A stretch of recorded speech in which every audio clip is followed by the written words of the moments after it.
Саламатсыздар ма оқушылар? Біз бүгінгі сабағымыздан бастап үшбұрыштар теңдігінің белгілерімен танысатын боламыз. Бүгінгі сабағымызда үшбұрыштар теңдігінің бірінші белгісімен танысайық. Теорема. Егер бір үшбұрыштың екі қабырғасы мен олардың арасындағы бұрышы, екінші үшбұрыштың сәйкес екі қабырғасы мен олардың арасындағы бұрышына тең болса, онда бұл үшбұрыштар тең болады. Сонымен бізге АБ қабырғасы А1 Б1 қабырғасына тең болатын, АС қабырғасы А1 С1 қабырғасына тең болатын, және А бұрышы мен А1 бұрышы тең болатындай АБС және А1 Б1 С1 үшбұрыштары берілген. Біз АБС үшбұрышы мен А1 Б1 С1 үшбұрышының тең екендігін дәлелдеуіміз керек. А бұрышы А1 бұрышына тең болғандықтан, біз А1 төбесі А төбесімен, ал А1 Б1 қабырғасы АБ сәулесімен, ал А1 С1 қабырғасы АС сәулесімен беттесетіндей етіп, Б1 А1 С1 бұрышын БАС бұрышымен беттестіруімізге болады. Беттестіріп көрейік.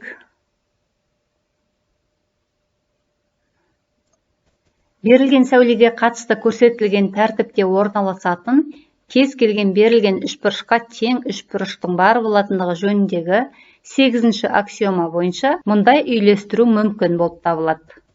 Ал А1 Б1 қабырғасы АБ қабырғасымен тең болғандықтан және А1 С1 қабырғасы АС қабырғасына тең болғандықтан А1 Б1 қабырғасы АБ қабырғасымен дәл келіп беттеседі, сол сияқты А1 С1 қабырғасы да АС қабырғасына дәл келіп беттесетін болады. Яғни Б1 нүктесі Б нүктесімен, ал С1 нүктесі С нүктесімен дәл келіп беттеседі. Олай болса, АБС үшбұрышына А1 Б1 С1 үшбұрышы дәл келіп беттесетін болады. Бұдан шығатын қорытынды бұл үшбұрыштар өзара тең. Міне біз үшбұрыштар теңдігінің бірінші белгісін дәлелдеп шықтық. Енді есептер шығарайық. Бірінші тапсырма. АБ және СД кесінділері әрқайсысының ортасы болатын F нүктесінде қиылысады. Бірінші, АФЦ БФД үшбұрыштарының тең болатындығын дәлелдеңіздер. Екінші, егер FDB бұрышы 57 градус және FBD бұрышы 36 градус болса, онда FAC және FCA бұрыштарын табыңыздар. Алдымен сызбаны сызайық. АБ және СД кесінділері F нүктесінде қиылысып тұр, және F нүктесі АБ кесіндісінің де қақ ортасы, сонымен қатар СД кесіндісінің де қақ ортасы.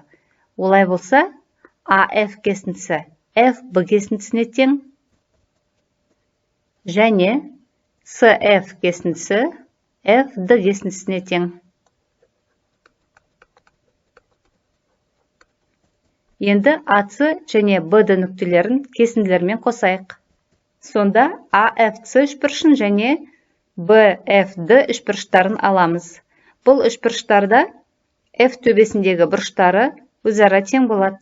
Себебі бұл бұрыштар вертикаль бұрыштар. Сонда бұрыш AFC тең бұрыш BFD-ға, вертикаль бұрыш болғандықтан.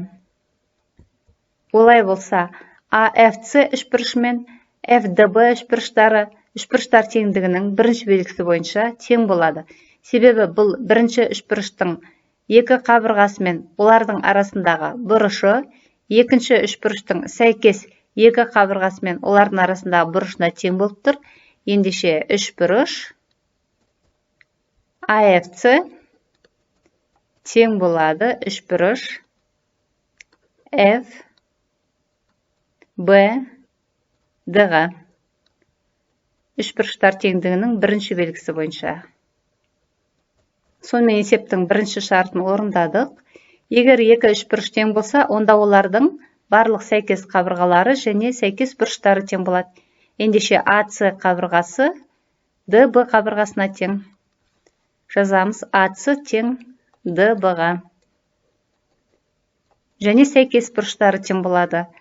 Олай болса, AFC үшбұрышындағы А бұрышына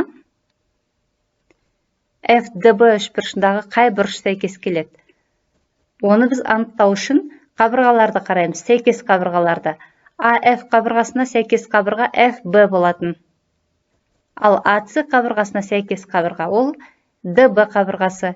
Ендеше FB мен DB-ның арасындағы бұрыш бұл А бұрышына сәйкес бұрыш. Олай болса, осы екі бұрыш бір-біріне тең болады. Сонда FAC бұрышы, бұрыш FAC тең екен FBD бұрышына. Ал есеп шарты бойынша FBD бұрышы ол 36 градусқа тең. Келесі ACF бұрышы, оған сәйкес келетін бұрыш FDB үшбұрышындағы D бұрышы. Ендеше осы екі бұрыш бір-біріне тең болады. FCA бұрышы тең екен FDB бұрышына. Ал FDB бұрышы 57 градусқа тең екендігін білеміз. Сонымен жауабы FAC бұрышы 36 градус және FCA бұрышы ол 57 градусқа тең. Сонымен оқушылар, біз бүгін үшбұрыштар теңдігінің бірінші белгісімен таныстық. Енді үйден өздеріңіз мынау тапсырманы орындап, бүгінгі өтілген сабақты сақтаңыздар. Сабағымыз аяқталды. Сау болыңыздар.